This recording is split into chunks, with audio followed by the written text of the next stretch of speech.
When you arrive at your apartment, you and Lucien place the puppet on the coffee table. You momentarily contemplate its lifeless form sprawled out before you. Shaking off your thoughts, you take a seat on the sofa. Toast floats over beside you. He's frowning. You wonder if he's upset over losing a new gift, or if he feels responsible for what happened to it. Lucien plants himself upon the beanbag on your right. He crosses his legs and sinks backwards slowly onto the seat until he ends up looking at the ceiling. Toast, you mind watching the door for Morris? Lucien cuts in before Toast can reply.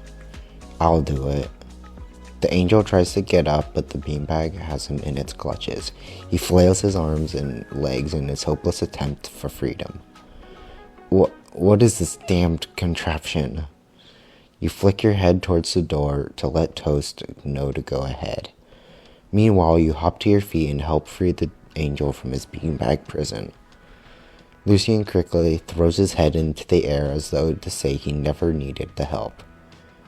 Dude, chill. What's got you on so edge? What? What's got you so on edge?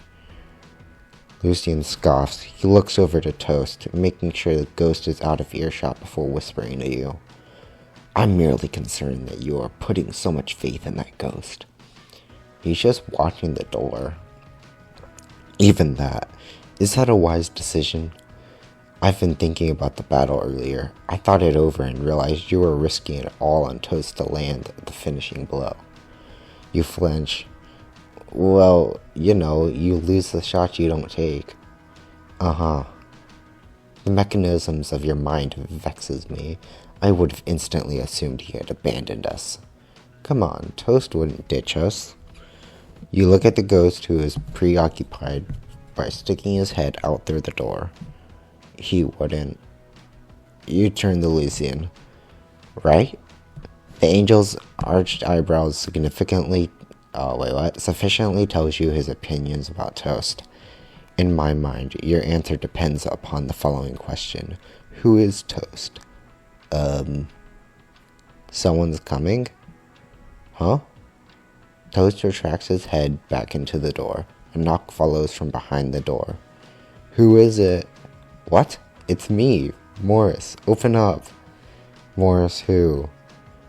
Morris sighs loudly from the other side.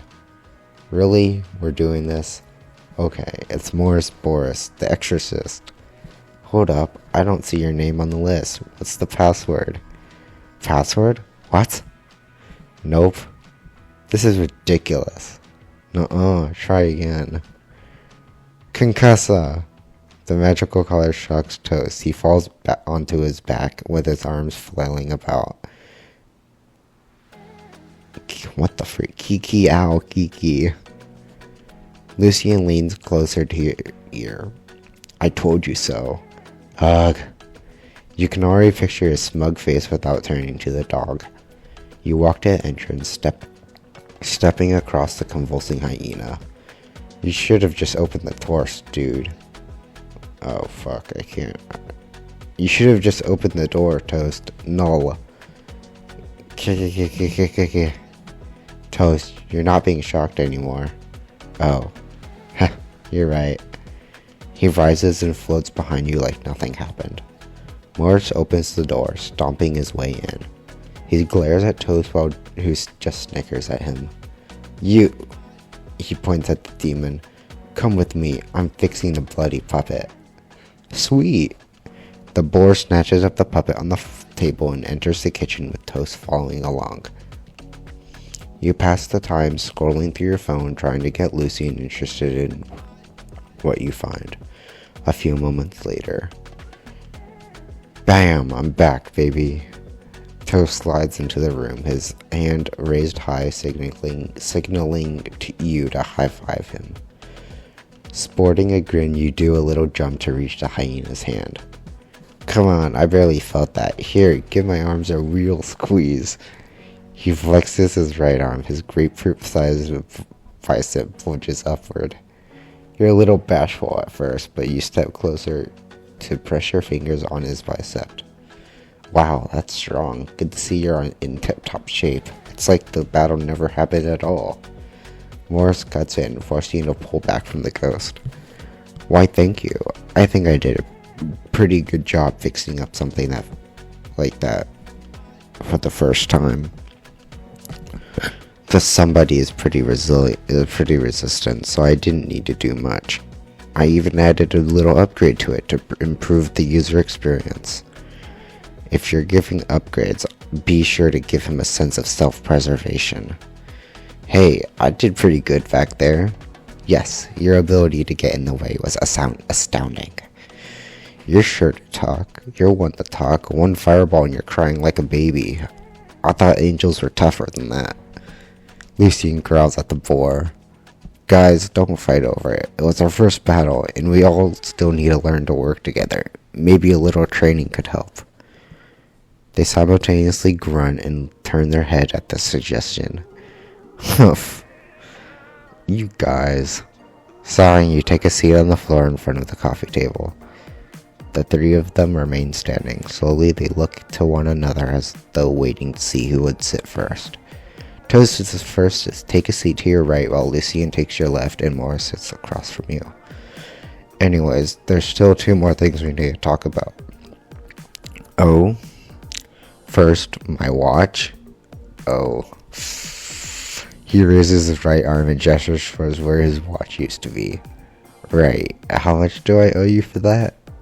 $10,000.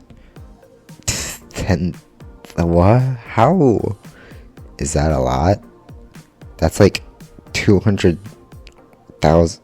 What? That's like 100,000 pieces of bacon. Grr. Why is it that expensive? It's a one-of-a-kind watch. There's only one guy in town that can make another, and this is the best I can bargain for. 10,000? How about I let you have one of the novelty wishes from the store? Kids love them, and you can get one with your favorite superhero. Morris crosses his arms. There's also a pink one with a red panda who sings heavy metal, if that's more your style. Morris remains silent, his stern gaze fixed upon your face. Alright, I don't have the money. Can you at least wait until we rescue King? Maybe I can pull out some from the Underworld treasury. Do I have to make it obvious? I can't fight at 100% without that watch. Huh? I don't get it. Come now, Kobu. You must have known how mortals hold superstitious beliefs that their belongings affect their performance in life. A sentiment I find hilarious. Luck manipulation treasures are rarer than even four-leaf clovers, yet mortals will believe in anything holding some sentimental value. Wait, but what about my lucky underwear? I won every fight wearing those. Ugh, perhaps that stench incapacitated your foes. You think I care about how lucky I am? That watch could sap magical power. As a consequence, it kept my powers in check. What's wrong with your powers? Morris sighs. I don't like people knowing, but I lose control over my powers if I use it too often or if I get too emotional. That's why I'm more used to using exorcism tools. It wasn't until I got that watch that I just dared to use some of my own magic. Oh, so it was important, but I really can't afford to pay that much. Morris closes his eyes and rubs his temple with one hand. There's another way. The guy who makes the watch is also offering a job that'll pay 10 times what that watch cost. 100 grand? To do what? To take out a ghost in the End Hotel. Take out a ghost? Alright, but I don't kiss on the first date. Not like that. They meant exorcising the spirit haunting the place. Where exactly is the End Hotel? It's the only hotel located, well, literally at the end of town. It's the first building you'll see as you cross the bridge into Kibbleton. Oh yes, I seem to recall that place now. A dreary looking building. I thought it was abandoned. Strange, I never detected the presence of a spirit when I arrived. Then it's no big deal. Bet it's a pipsqueak of a spirit, barely a wisp. The people who've gone missing or died over the years would disagree. Lucian crosses his arms. Hiding in a town where no demon or angel would enter, is it clever? Up above, his reputation would suffer if it were to fester here any longer. Still, he bites his right thumb. For a second you get the sense that Lucian's thoughts are overlapping with yours. But doing this will distract us from saving King. And Archon. Yes, that too. Not necessarily. You guys need to get to Archon. The easiest way to do that is to buy your way into the cult. After all, what rogue religious group would refuse free money? I just need a small piece of the reward for the watch, and you can use the rest as a bribe. Really? You're just gonna give away the rest of the money to us? If it's to save King, I don't mind. I'll even sweeten the deal and cover the room costs while we're working on the exorcism. That means a free vacay. Now this is what I'm talking about. Toes pulls Morris into a hug, smothering the boar's face between his pecs. Toast's crew is looking out for one another. This is what I'm talking about. The hyena throws his fist in the air while keeping the flying Morris trapped in his ample bosom. As long as this is in service of getting Kobu back to the Underworld, I'll humor you all. Heck yeah, let's party.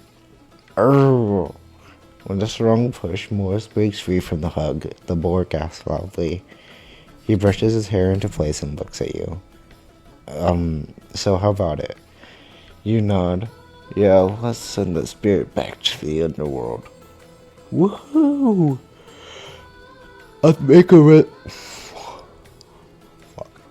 make a reservation for 2 days from now. We'll go through the information about the hotel on our way there. You nod. And before I forget my next headache... Okay, I did read that correctly. I'll need your personal information to make that booking. You angels and demons have that, right? You and Lucian nod, which pleases Morris. There's just no escaping the bureaucratic engine, is there? Kobu, that's just how all hotels work. We do it too. Fine, but it's still annoying. You both pull out your business card. Yours is jet black, embossed with the golden insignia of the Underworld. A minimalistic amount of text is written in the demon language below it. Lucian's is pearly white with a painting of his face on one side. A dense block of text in the angel language covers the rest of the card, along with a small but elegant signature. The gentle strokes in watercolor portrait brings to mind memories of Gary showing you his painting in meetings past. As Morris takes the cards, they morph into identification cards that designate you and Lucian as residents of the country.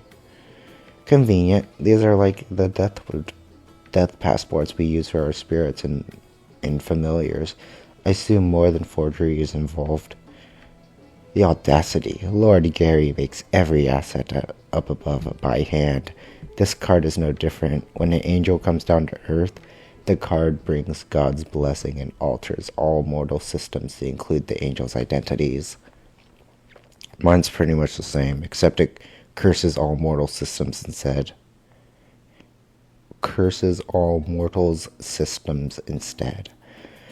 I go to Earth so often I have one on me at all times. Tomato, tomato, I suppose. Morris takes a picture of the cards before returning them. He then returns his attention to Toast. Now you... I left my ID in my other pants back in LA, probably 6 feet under. I know, that's why I'm gonna make you a new set of identification documents. Are we going to be spies and break into a federal building, forging documents and dodging laser-rigged booby traps? Heh, booby. Did I not just mention death passports? It's a pain in the arse, but there's a lot of red tape all over the world. We have specific exorcists capable of altering and planting identities for spirits we partner with. A tad archaic, but I suppose it works. Alright, what do I need to get this passport? Hang on, let me call someone. The boy takes out a plain-looking black smartphone. You remember seeing the model advertised 3 years ago. He dials his contact's number and sets it onto the table.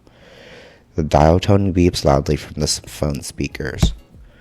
Your toes itch with anticipation of who is on the other line. The call connects. Hello? The moon smiles upon the weary traveler. Unaware a demon has stolen the traveler's shadow. Morris. Douche. The other person on the line bursts into laughter. Sweet little sweet tooth Morris, you still kicking it all this while?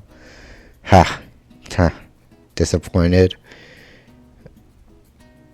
Oh, contraire. I'm having problems summoning my personal demon.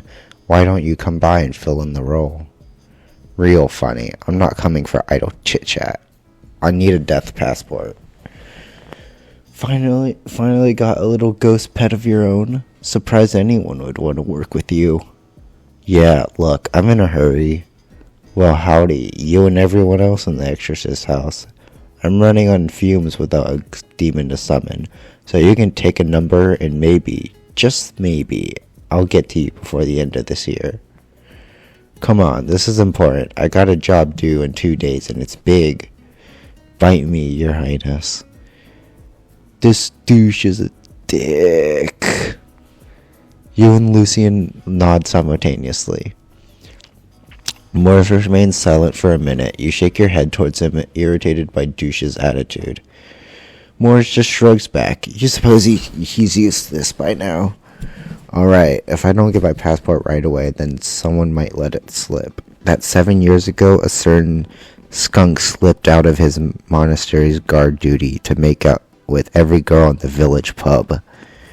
The same night, we got attacked by hordes of ghouls, and Master Keenox lost his right eye. Douche falls silent. You raise an eyebrow, wondering if that worked. Just once, I'll let you skip the line. But you better forget all of that. That depends on how fast you make my friend to pass his passport. Now let's get to it. Morris turns to the rest of you with a smile and a thumbs up. I need to ascertain this ghost's particulars to avoid any clashes. Just place the phone close to it. The boy pushes the phone towards Toast. With a nod, he signals to the ghost to speak. Hi? You're the ghost, right? Just don't do anything. I'll let my magic scan you. A blue magic circle appears above the phone screen and flashes before light radiates all over the hyena. Is this safe? It's just a spell to detect the records of this ghost's previous identity. Easier than playing 20 questions with ghosts who, more often than not, have no recollection of who they really were. The blue light fades away, signaling that it's done. Oh, I got your obituary. Thomas Eduardo. Date of death, May 15, 1993. Died in Los Angeles due to a cardiac gunshot wound. Yeah, I remember that much. How did you go from Thomas Eduardo to Toast for a name? Thomas sounds close to Toast. Oh. Let's move on, people. I don't have all day. You feel you want to talk to Toast. Oh my god. You feel you want to ask Toast something, but the question slips from your mind. I just need the ghost's new identity and we can finalize the passport. What's your new name, Ghost? I can have any name? Nice. Then I want Ultra Rex Megastar. He said a new name, not a stripper's name. Just keep it simple. Toast's eyes furrow. Simple, huh? I guess I could keep Toast since everyone knows me by that. I know. Toast a la mode. I suggest Toast Frogmage. I can't pronounce any of these last names, bruh. You two are not helping. Toast Eduardo, then. That's no different from the original name. Are you sure? The name Eduardo is important to me. I want to keep it. It's fine. Alright, I've tuned my magic circle. Build this circuit, Morris. Got it. The boy pulls out a small black notepad. He opens it to the first blank page. He takes a needle and pricks his finger. Using the blood, he draws a magic circle onto the paper. The circuit is complete. You sense powerful magic emanating from the phone. Radiant ocean, pulsing current, remake this world as I see fit. Dolos. The blood-stained notebook glows a bright blue and the pages turn rapidly. A bright, explosive spark envelopes the notebook. The light subsides and the book is now branded with an inscription on the cover. It's done. Don't call me again, Morris. The phone call ends just as harshly as it had begun. Morris picks up the transformed book in his phone. Upon touching his hand, the notebook transforms into an identification card, not unlike the cards you and Lucien handed him earlier. This phone's battery is nearly dead, but at least we have what we need. Morris snaps a picture of the false ID and hands it to Toast. Hey, it even has my picture on it. You peek around the hyena. You can see the identification card with Toast's new name, indicating him as a citizen of the country. Cool, it works. Yep, you better not lose that. Just think of what kind of document you need and it will transform into it. Remember to rip out a page if you need to pass it to someone. The magic will even affect any technology in case anyone tries to check it. Lucien peers over Toast's other shoulder and smirks. Look at how much they needed to imitate a fraction of our powers, Kofu. It's the results that count, Lucien. Alright, I'll head back and make the reservations. I'll send further instructions when it's time to head out. Thanks for the free ID. Morse takes his leave. So what now? Well, it's way past breakfast. Why don't I cook up some sausage and eggs? Yes, finally. Food again? Well, I'll leave you two to it. Oh, no you don't. We're cooking together. Toast grabs you and Lucien's wrist before taking you both to the kitchen. This is ridiculous. I don't need food. You don't need to be such a sour pup. Now quit your yapping and marinate that sausage. Ugh. Lucien, no, don't use your feather to wipe the sausage on it. The sauces on it. The rest of the afternoon you spend cooking with your friends. Come evening, it's time for your shift.